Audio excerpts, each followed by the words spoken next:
John Maxwell, an American billionaire in his 50s, lived in a golden cage. The Western press hailed him as the holder of the keys to the future, with his empire in technology and clean energy. But few knew that in the future, he held in his hands, there was no room for peace. In his homeland, every step he took was accompanied by a mobile fortress of dozens of bodyguards in black suits, with earpieces and eyes cold as razor blades, scanning every person, every street corner.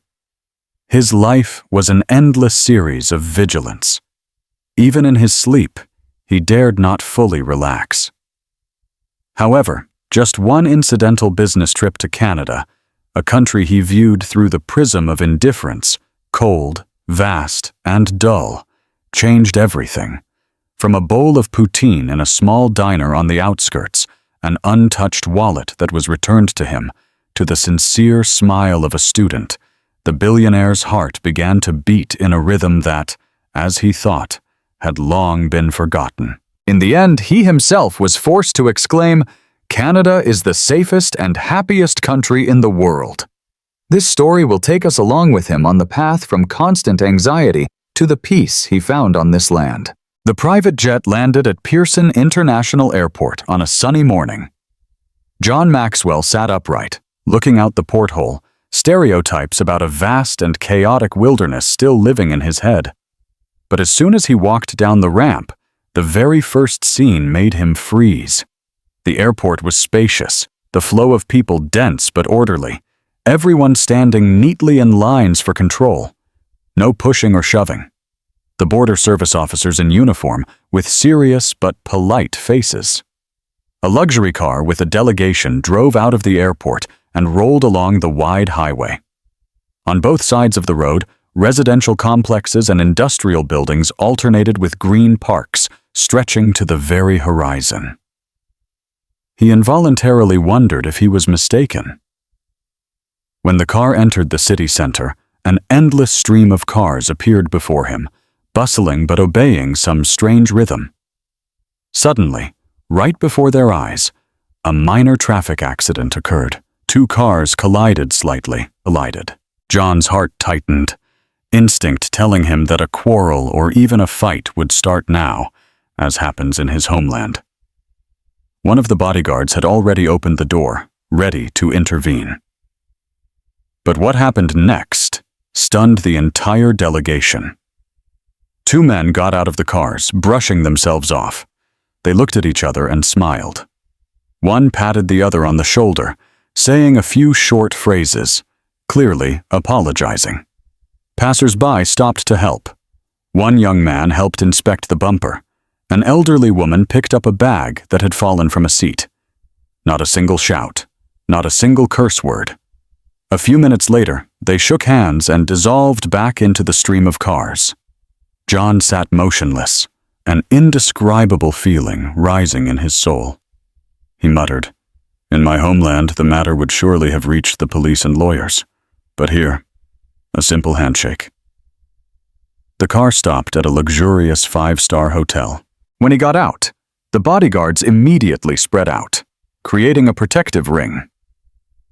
Curious glances from passers-by on the street focused on him.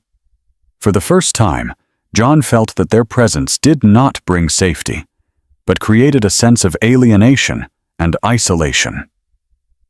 That night, lying on a soft bed, he could not sleep.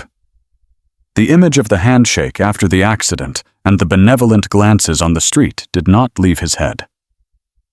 A big question was gradually emerging in his consciousness. Was he mistaken about this country? The next morning, John had a meeting with Michael Tremblay, the young director of the North Tech Company. The headquarters building was modern, in no way inferior to major corporations in New York. In the meeting room with Mr. Tremblay were only his assistant and a secretary. Not a single bodyguard.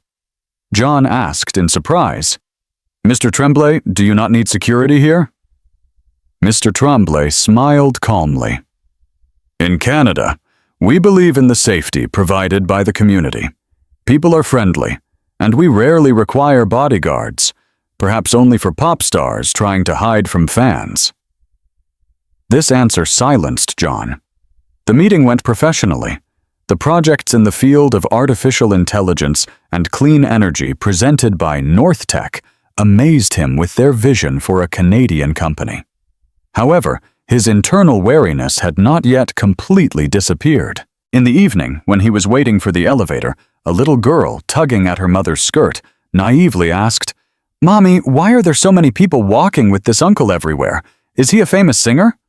John heard everything clearly. A blush flooded his face, not from anger, but from shame. All these years he had been proud of his bodyguards as a symbol of power, but in the eyes of a Canadian child, he looked simply like an artist trying to attract attention. These words, like a small knife, touched the thick armor he had been building for so long. That night, at the invitation of Mr. Tremblay, John decided to go for a walk. The harborfront shone with lights, and the boardwalk was crowded. He sat on a bench, ordering a bottle of local craft soda. The crisp, sweet taste with a hint of maple, quite unlike the coffee he usually drank. He saw elderly people playing chess, groups of students laughing merrily without parental accompaniment. A strange sense of peace, which he had not experienced for so long, began to penetrate his soul. The next morning, Mr. Tremblay invited John to have breakfast at a famous diner in a small alley. Steam billowed from the kitchen. People sat close to each other at simple tables, eating and chatting animatedly.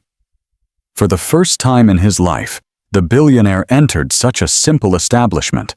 They brought him a plate of pea-meal bacon sandwiches, exuding a delicious aroma. He took the first bite, and the savory, rich taste spread through his body, causing a strange feeling of simplicity and closeness. While they were eating, a frightened scream rang out. Some young man tried to snatch a bag from a woman leaving the establishment. John immediately tensed up. But in the blink of an eye, everyone in the diner stood up as one. A man from the next table rushed forward and grabbed the thief. Another young guy blocked his path, and the shopkeeper shouted loudly, calling the police. A few minutes later, 2 police officers appeared and quickly detained the criminal. Everything happened clearly and efficiently. People returned to their tables and continued breakfast as if nothing had happened. Mr. Tremblay said calmly, "You see, that is how it is with us. People will always help."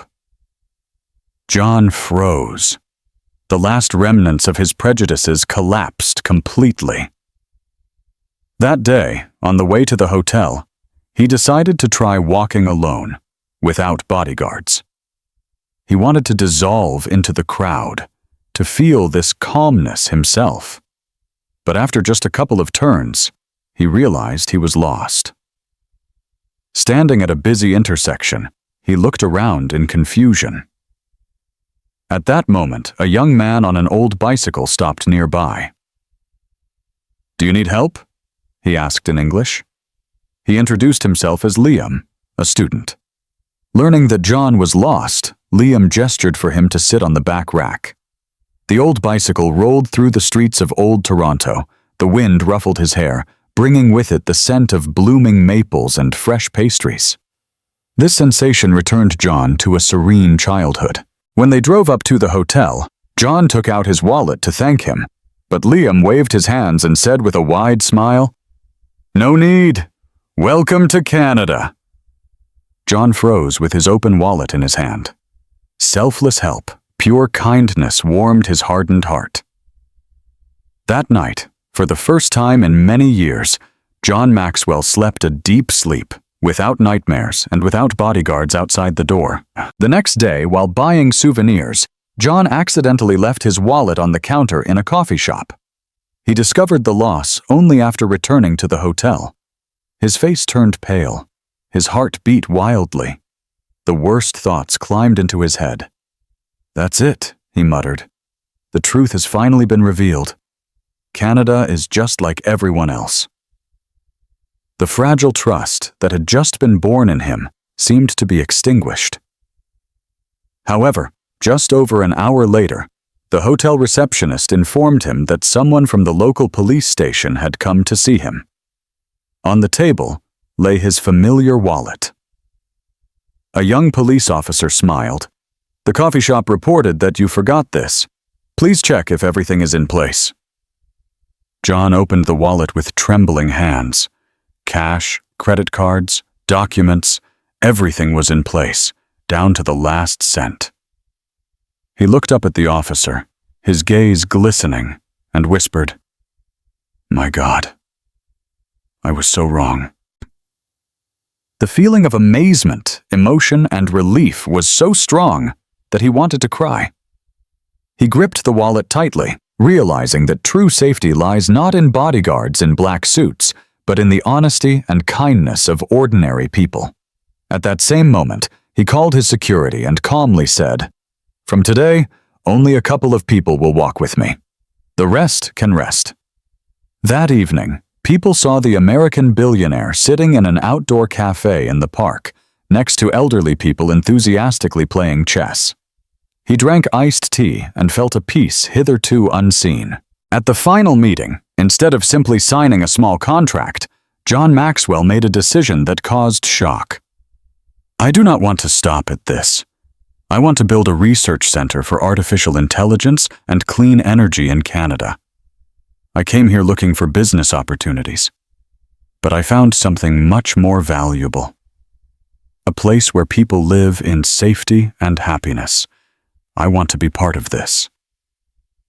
On the day of departure from Canada, as the plane gained altitude, John looked at the receding city below and whispered, "This is not just a place where I do business. This is a place that taught me how to live." Upon returning to New York, the familiar tension immediately washed over him.